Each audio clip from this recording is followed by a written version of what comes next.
So usually to term like universal policies, guys, keep in mind they were popular. They started right around the 80s. Like that's when they started to become popular. And as soon as you say that, most people are gonna be like, "Yep, that's you." That like right around that time when we bought it. Remember, babe? Like we bought the house right around that time. That's how they're always gonna respond, because that's when they became popular back in the 80s, right? So the way universal policies work, guys, they're good policies. Don't get me wrong, but it's important to understand them, because if you don't understand them, you can end up losing a lot of money, and I'll explain to you why. So usually you purchase the policy, let's say we were 30 or 40, whatever the case is, right? What most people don't understand about universal policies, guys, is that they are all funded by a 1-year term. So all universal policies, they're funded by a 1-year term. Here's why. Usually when they sit down with you, when an agent sits down with you, they sit down with you and they'll come up with a premium that you can't afford every month. So let's say, we came up with a premium that was gonna be $100 a month. The good thing about term policies is they build cash value right away. Did you see how I worded that? The good thing about term policies is that they build cash value right away. So still you're being very positive towards them. Like universal policies. Okay. The good thing about universal policies is that they build cash value right away, okay? But the thing with this is it's funded by a 1-year term. This is why they build cash value right away. A term insurance, a 1-year term, at the current age when you purchase it, so basically the cost of insurance, like let's say we have $100,000 worth of coverage. The cost of insurance, when you first purchase the policy, guys, it's always a lot less than what you're paying a month. So the cost of insurance for this policy, when you first purchase it, could be only $40. So out of that $100 that you pay every month, 40 of it goes towards keeping the policy in force. The other 60 goes towards your cash value, which automatically you get excited. You're earning cash value on the policy, right? But what did we say earlier? What happens to the cost of insurance as we get older? You're exactly right. But you don't notice it for a long time. Because here's the thing. Let's say at age 40, the cost of insurance is $90. You're still only paying, $100. You're just having less and less money going towards the cash value, right? The problem is like at age 50 here, you're paying $150 or more for the cost of insurance. But you're still only paying $100 a month, right? You're $50 short though. Where do you think they take that money? Nice. So the price of the insurance goes up. So the price Therefore, what's going into their cash value is less. Decreases. And So- when they're not making enough on the payment, it takes it from their cash value. on the Exactly. increase. So this is the idea. This is the idea, guys. The thing with this policies is you can end up at age 70 when the cost of insurance is $800 and you no longer have any cash value because you've been, they've been taking money to keep the policy in place. Guys, let me ask you this. Can someone on a fixed income, when the cost of health insurance is very high, can they afford to all of a sudden be hit with a $800 life insurance, payment? No. So that's why, we tend to, see a lot of people. I'm sure you guys have all heard the story. We thought grandma, had coverage, but she ended up not having coverage. We thought, she was gonna have this much, but she only this much paid out, right? I'm sure you guys have heard the stories. Reason why is because if you can't afford that payment right there, remember how we said it's flexible premium, adjustable life insurance, or a universal policy? Flexible premium.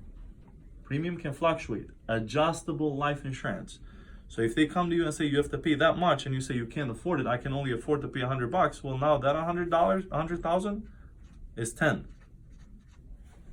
Do you see what I'm saying? And what happens is that premium keeps getting more and more and more expensive, so they're gonna start dropping this down. Do you see what I mean? So guys, don't get me wrong. These are not bad policies. These are policies, and this is something that you should be explaining to them. They're very transparent. These are policies that were very popular back in the 80s. Do you know why? How was the economy back in the 80s? The interest was high. Extremely high, right? So the best thing to do is, like, usually these policies, if the economy is doing good, you can attach that cash value into what we call the stock market, and you can earn a ton of cash value. So if you earned a ton of cash value, then it could be calculated to a point where you'd have to live long enough for that to run out, right? Because if you had a bunch of cash value there and if it never ran out, well, then 100,000 is going to pay out. So they're not bad policies. But do we want to play a guessing game with our insurance, or do we want something that's guaranteed for the rest of our life? Guaranteed. So, and that's the idea, guys, so that's why in your situation, my advice would be this. First of all, to always know where you're at with your policy, it's simple. We would ask 3 questions to the insurance company. The first one we know the answer to. How much money are we paying a month? We know because we can look at our statement, right? So number 1, how much money are we paying, right? Premium. Premium. The second thing would be cash value. How much money do I still have in my cash value? The third thing would be what is the cost of the insurance that I'm currently paying right now? Do you see what I'm saying? So if you call them and say, hey, what is the cost of insurance that I'm paying for this policy right now? And they say it's $160, we know how much money we're paying, right? So it's easy to find out if they were already dipping into our cash value or not, right? Now there's a couple of things you can do. It's completely up to you.